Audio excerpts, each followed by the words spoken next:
Hi, I'm a Possum, and did you check your headphones for spiders?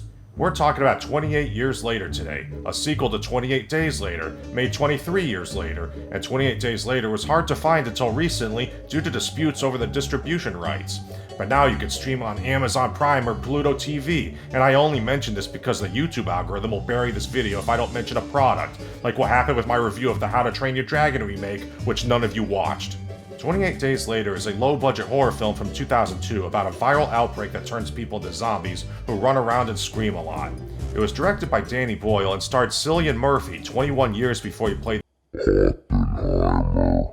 The movie was massively successful, grossing over $84 million against an $8 million budget, and it popularized fast zombies, much to the dismay of George Romero. See? I told you dead things move slow! Well, technically, there are no zombies in 28 Days Later because they're not dead people. They're living people infected with the rage virus that... The original 28 Days Later was famously shot in Canon XL1 Mini DV camcorders, which are standard definition consumer-grade video cameras, and that's why the movie looks like a snuff film. This was done for budgetary reasons. Aside from being cheaper to rent than film cameras, these camcorders took less time to get up and running, and they could get a bunch of them so they could film from multiple angles at the same time and get every shot they needed in as few takes as possible, as quickly as possible, which was important for the scenes they shot in London where they were probably being charged thousands of dollars for every minute that kept the streets shut down. I mean, you can't just shut down the streets of London all day. People have busy days full of getting stabbed and then arrested for complaining about it on social media. I've heard it suggested that the decision to shoot with cheap cameras was deliberate because they wanted a gritty, almost homemade look, sort of like found footage without it being a found footage movie, but I think that's just coping because they didn't do that for the sequel when they got the budget to shoot everything on film. So no, it wasn't an artistic decision, but a practical one. But that tradition of using non-traditional equipment continues in 28 years later, which was shot primarily on iPhone cameras. Hey, that's a product I could talk about, iPhones. They shot this movie on an iPhone 15 Pro Max, 20 of them, which was a great choice because the iPhone 15 Pro Max has a 48 megapixel main camera and it can record 4K video in up to 60 frames per second in professional codecs, such as ProRes, with support for log gamma and HDR.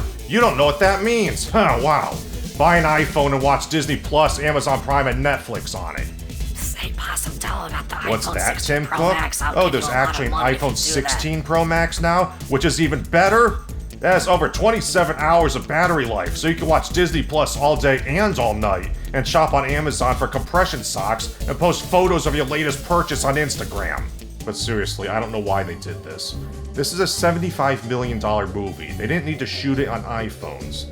If the whole point was just so they could say they did, or even for some weird artistic reason, then doesn't rigging them up with professional lenses and making it look like they used a cinema camera defeat the purpose? Now, I could see how it might make sense to use an iPhone for specific shots, because when you don't rig it up with a giant lens the size of a fire hydrant, you can fit it in tight spaces, or use it for specific shots, like how they made these rigs that would surround an actor to create a sort of fast bullet time effect. But that seems like a lot of effort to put into a shot that lasts half a second and is frankly quite gimmicky. Speaking of gimmicks, if you've seen the trailer, they used a recording of Taylor Holmes reciting Rudyard Kipling's poem Boots, which is about the maddening repetitiveness of being a British infantryman marching through South Africa during the Second Boer War. It's used in the movie, and it doesn't really make sense in context. There's no war in it. There are soldiers later on, but they don't appear in the scene where the poem is being used, and they're not doing anything repetitive. There's also these totally random shots from some medieval movie intercut with some scenes early on, like it's trying to make some sort of statement about how this country has regressed to an almost medieval level of technology, which wasn't at all necessary because I could see no one has an iPhone with which to watch Disney Plus and Netflix, or order next day deliveries with Amazon Prime.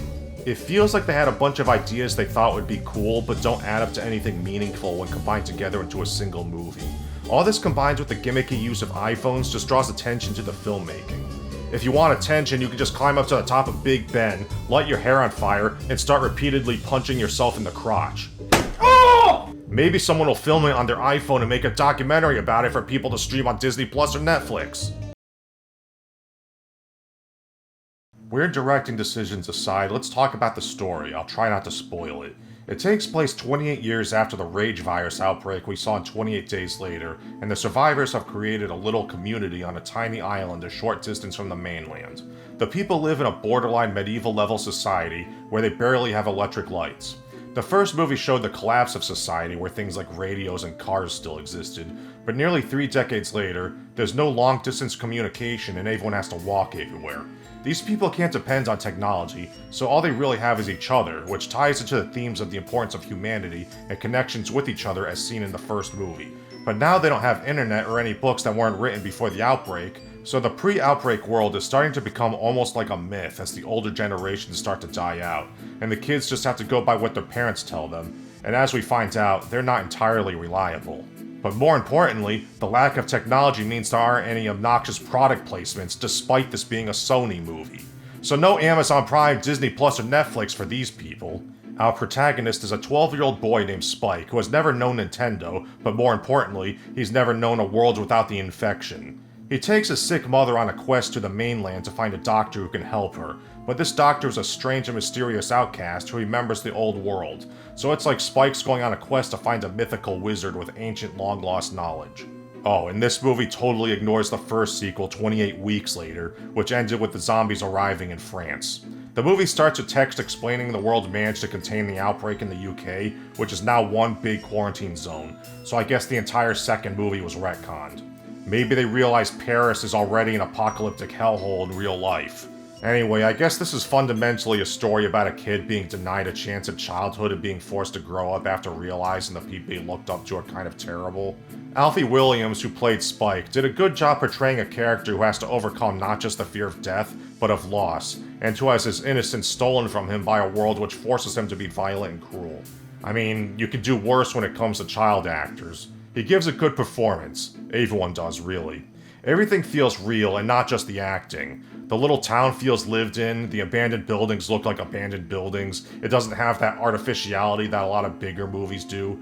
But despite the fact that this movie had nearly 10 times the budget of 28 Days Later, it somehow feels smaller in scope, like everything happens within a 10 square mile area.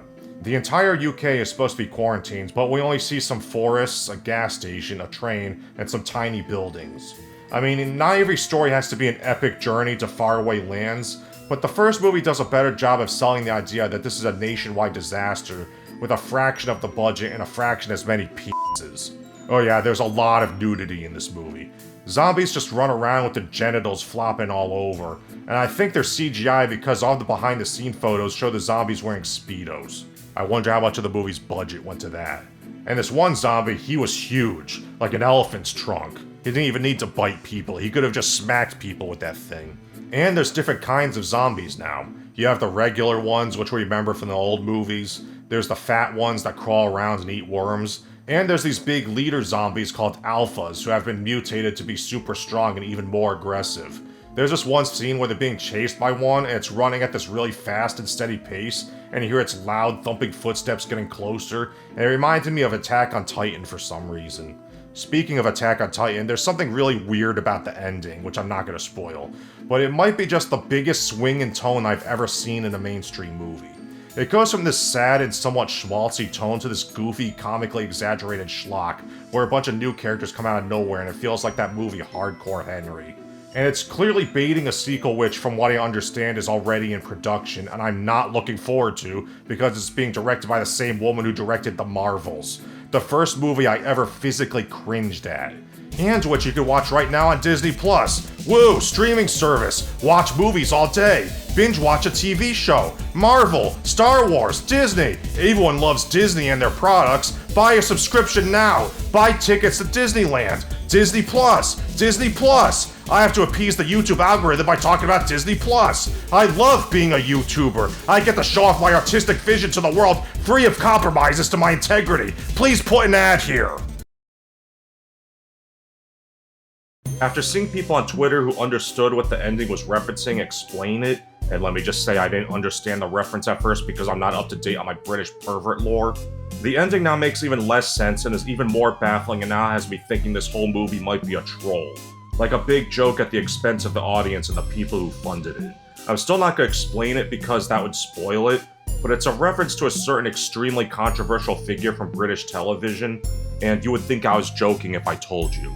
Anyway, getting back to George Romero, who's sort of the grandfather of the zombie subgenre, he conceives of zombie movies as social commentary, which is why Night of the Living Dead is an allegory for race relations in the Cold War, and Dawn of the Dead is a not-so-subtle allegory for consumerism.